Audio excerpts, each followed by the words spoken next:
what I would like to do is let's merge in the metaball itself. So I'll say like get metaball. Almost type get meatball. Get metaball.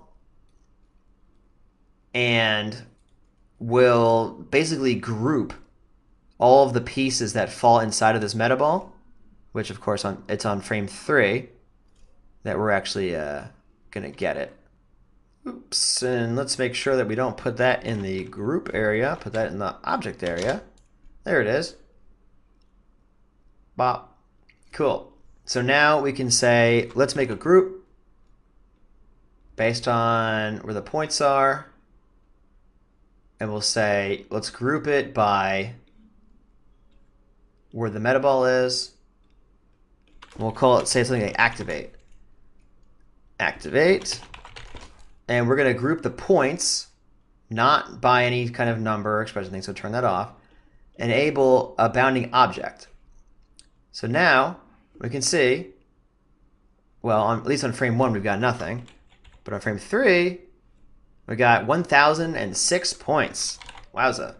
So let's see what those look like. So I'm going to put a delete here. Change this to points again because it's a point group. There it is, and there it is. So in frame 3, we're going to bam.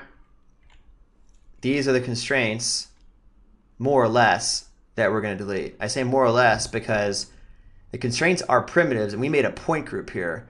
We need to actually convert to a primitive group that activate thing that we just made. So now I'm going to go back to primitives here. So now our activate group is primitives. We're deleting a primitive group. We're deleting everything but it. So these are the constraints that we're going to disable. Now, Houdini's perfectly happy staying with its constraints that don't move, and I would rather not mess with any of that. So what we would do instead is let's copy this group over into this stream here. There it is. And then, furthermore, before we forget, let's also delete that group. Now we're going to do something before that, but we don't want this to, if we keep a group at the end here, it will stay, and on the next frame, that activate group will already exist, which will cause a problem when we try to recreate it. So we'll just call this like clean up groups. It's a good idea in general when you're in SOP solvers, because again, unlike the normal SOP context, which is once you get to the bottom, that's it. And here, this stuff will be essentially, will flow back again from the top on the next frame. So all the stuff that you did is going to come back to haunt you. So make sure you clean up all the stuff that you don't need anymore. But anyway, frame 3, we do have that group called activate, and we want to mark them as broken. And the way they're marked as broken in Houdini, rather in the bullet pact, is there's simply a primitive group called broken. Pretty simple. I'm going to use a primitive wrangler for this to denote groups, to say that something is in a group. It's an attribute. It's just actually an attribute that starts with and group, and you say group broken, and you say it equals 1. So, because this is running, of course, on every primitive, all of the primitives that are marked as 1 are now in group broken. And you can see every single primitive is now marked as broken. And we don't want that. We only want the ones that are in the activate group. So let's only run the wrangler over stuff that's in the activate group. Now you can see it's smaller. Why didn't we just call this broken over here in the first place? We could have been clever. Essentially, I like this way because I can be sure that I'm not replacing the broken group. We still want the stuff that was marked broken previously to remain broken. So now, we're not ever removing things from the broken group. We're only adding things to the broken group. We don't want to clean up the broken group because that does need to pass back to the solver. And that's it. So not too complicated, as you can see. Let's go and see if that actually did anything for us. So I turned the sim back on. It doesn't even bother to check if we changed anything. So you can see we still have a cache. I like to turn off a node and then turn it back on. As you can see, it erased the cache. All right. So I'm going to make this big again. I'm going to kill our previous one, and let's see what we get from that.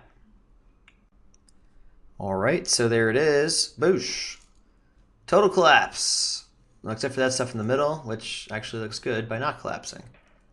We can definitely see that we have our clusters, our super strong constraint clusters that we made. We can also get a sense of how it is, how our weak constraints, the so-called glue outer, kind of propagates. So here's our constraints, and as we went forward, bring us back for a second. Oh, maybe not. Let's try that again. Okay. We can see it deleted. We had everything. Nothing's moving for the first few frames. Deletes it. And then you can kind of see this propagation going out like that.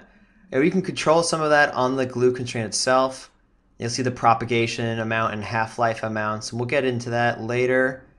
But suffice to say, we can see all of the constraint, the tight ones, these really strong ones staying together, all the weak ones, which were the red ones, propagating away, which is what causes the whole building to come down.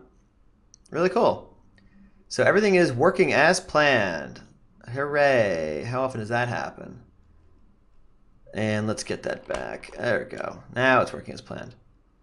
Cool. So a couple other observations. One is that our explosion is really strong. We don't need it to go that big and that fast, or at least not that fast. I guess the size is fine. So 400 is too high. Maybe we'll bring it back by half. And the other thing is, you can really see how round this is. The actual front of it. I mean, we are seeing the meta ball essentially move through space. This is too perfect. It's too round. Furthermore, we're deleting all of the constraints within the meta ball, both strong and weak.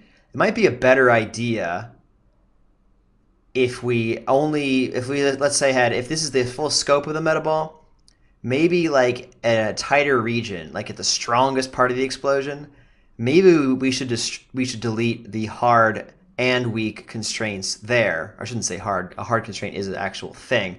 I'll say the inner and outer glue constraints. Maybe where it's the strongest, we can delete both. But for a lot of it, I would say we probably shouldn't delete the strong inner constraints. We should probably just delete the weaker outer constraints. That way, where the explosion is most strong, it atomizes everything. But then for everything else, it's throwing out, chunks. Because as it stands right now, this is throwing out all of the basic Voronoi pieces, and I don't want to see that. I want to see clusters going out. So we've got a laundry list of things to do. Furthermore, part of the reason why we're getting this perfect thing here is the pops here is a lot of pops will say ignore mass, because a lot of times with the particles you don't care, but with ridges we definitely care. So let's turn that off. That's first things first. Force is mass times acceleration, of course. So if we're applying the same force to do differently massed items, we don't want them to go the same amount, which is why you see part of the reason why you're seeing it move out like that. They should have different accelerations. Cool. So we did that. Let's also change, I think we said we'll move the actual force here down to 200 over there in our forces area. Cool, we'll save that.